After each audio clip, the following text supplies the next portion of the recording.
تمضي بنا الأعمار ومصيرنا القبور، الحفرة من نار أم روضة من نور. رباه يا رباه، رباه يا رباه. کل ہم نے پڑھا تھا کرامت کے تعلق سے. اس سے پہلے ہم پڑھ چکے ہیں معجزہ. تو سب سے پہلے ہمیں معجزہ اور کرامت میں فرق بھی جان لینا چاہیے کہ معجزہ اور کرامت میں کیا فرق ہے. دیکھیے، بنیادی بہت آسان جواب تو یہ ہے کہ جس شخص نے پیغمبری کا دعویٰ کیا اور اس سے کوئی خلاف عادت اور مشکل بات ظاہر ہو گئی، اسے معجزہ کہیں گے. کسی شخص نے پیغمبری کا دعویٰ کیا کہ مجھے اللہ نے پیغمبر اور رسول بنا کر بھیجا ہے، اور اس سے خلاف عادت اور مشکل کام ظاہر ہو گیا، تو اسے کہیں گے معجزہ. گویا معجزہ صرف پیغمبر سے ہی آئے گا. اور جس نے پیغمبری کا دعویٰ نہیں کیا لیکن متقی پرہیزگار ہے اور اس کے سارے کام شریعت کے مطابق ہیں، اگر اس سے کوئی ایسی بات ظاہر ہو جائے تو اسے کہیں گے کرامت. دو بات سمجھ میں آ گئی؟ اگر کسی پیغمبر نے نبوت کا دعویٰ کیا پھر اس سے ایسے کام ظاہر ہو گئے جو عادت کے خلاف اور مشکل کام ہیں، تو اسے معجزہ کہیں گے. اور جس نے پیغمبری کا دعویٰ نہیں کیا لیکن وہ متقی اللہ والا ہے، کوئی کام شریعت کے خلاف نہیں کرتا، پھر اس سے کوئی ایسا کام ظاہر ہو جائے جو دوسروں کے لیے مشکل ہو، تو اسے کیا کہیں گے؟ کرامت. اور اگر کوئی آدمی بے دین ہو، خلاف شرع کام کرتا ہو اور لوگوں سے کوئی خلاف عادت بات ظاہر ہو جائے تو ایسے آدمی سے تو اسے کہیں گے استدراج. کیا کہیں گے؟ ہاں، استدراج. تو آج کا جو ہمارا سبق ہے وہ استدراج ہے. ایسے لوگ جو شریعت کے خلاف کام کریں، اگر کوئی ایسی بات ظاہر ہو تو سمجھو کہ جادو یا استدراج ہے. وہ لوگ جو شریعت کے خلاف کام کرتے ہیں، پھر ایسی بات ظاہر ہو جائے جو عام لوگوں کے لیے مشکل ہے اور عوام میں ایسی بات نہیں پائی جاتی، لوگ عادت کے خلاف ہے، تو سمجھ لو وہ جادو ہے یا استدراج ہے. جادو کی بھی 3 قسمیں ہیں. جادو کی 2-3 قسمیں ہیں جن کا جان لینا بھی ضروری ہے. جادو ایسی، لیکن اس کی مکمل تفصیل ہم بیان کریں گے دوسرے سبق میں. آج تو صرف اتنا سمجھ لیں کہ جادو عام طور سے جنات اور شیاطین کی طرف سے ہوتا ہے، اور جو جادو کرنے والے کچھ، اور یہ سحر اور جادو جو ہوتا ہے وہ گندی چیزوں سے کیا جاتا ہے، پاک صاف چیزوں سے جادو اور سحر نہیں کیا جاتا. تو اس کی تفصیل جاننا بھی ضروری ہے، لیکن ہم اسے اگلے سبق بیان کریں گے جادو کیا چیز ہے. آج ہم سمجھیں گے استدراج کو. استدراج تمہاری کتاب میں لکھا ہوا ہے کہ اگر ایسے خلاف عادت اور مشکل کام کسی ایسے آدمی سے ظاہر ہوں جو نہ نبی ہے اور نہ ولی ہے، شریعت پر عامل نہیں ہے، سنت رسول کا اتباع نہیں کرتا، یا سرے سے ایمانی نہیں ہے، یعنی بے ایمان ہے یا کافر ہے، تو ان کے ہاتھ سے کوئی مشکل کام صادر ہو جائے تو ان کو استدراج اور جادو کہیں گے، اور یہ شیطانی اثر سے ہوتا ہے. اس کے اسباب لوگوں پر مخفی ہونے کی وجہ سے لوگ اس کو بھی کرامت سمجھ بیٹھتے ہیں. اس لیے اس فرق کو سمجھ لینا چاہیے اور دھوکے میں نہیں پڑنا چاہیے. ہم فرق کو ظاہر کرنے کے لیے، سمجھانے کے لیے چند باتیں اور پیش کرتے ہیں.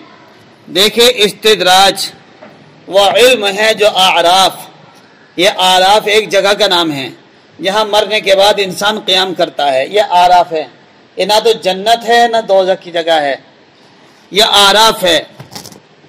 تو جو اعراف کی بری روحوں، یعنی اعراف کے اندر تو اچھی بری سبھی روح پہنچ جاتی ہیں، بری روحوں یا شیطان پرست جنات کے زیر سایہ کسی آدمی میں خاص وجود کی بنا پر پرورش پاتا ہے، اس کی مثال حضور علیہ السلام کے دور میں بھی پیش آئی ہیں.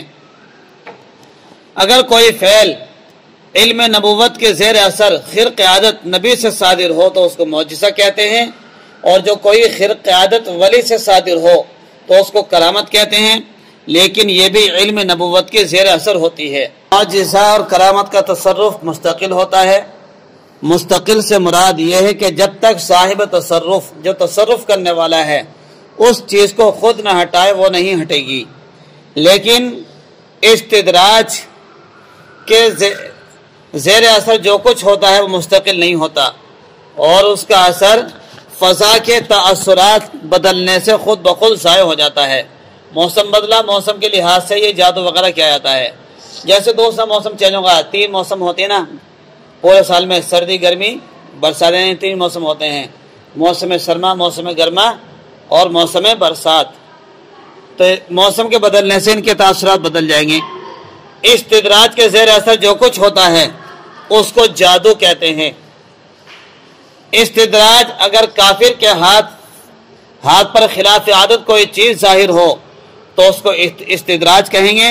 دجال جب آئے گا اس کے ہاتھ پر بہت کچھ ظاہر ہوگا، بادلوں کو حکم دے گا تو وہ اکٹھے ہو کر بارش برسانا شروع کر دیں گے، زمین پر پاؤں مارے گا وہ سونا چاندی اگل دے گی، جو لوگ اس کو خدا مانے ان کے گھروں کو دولت سے بھر دے گا، اور جو اس کو الہ نہیں مانیں گے ان کے گھروں کا سامان دجال کے پیچھے چل پڑے گا۔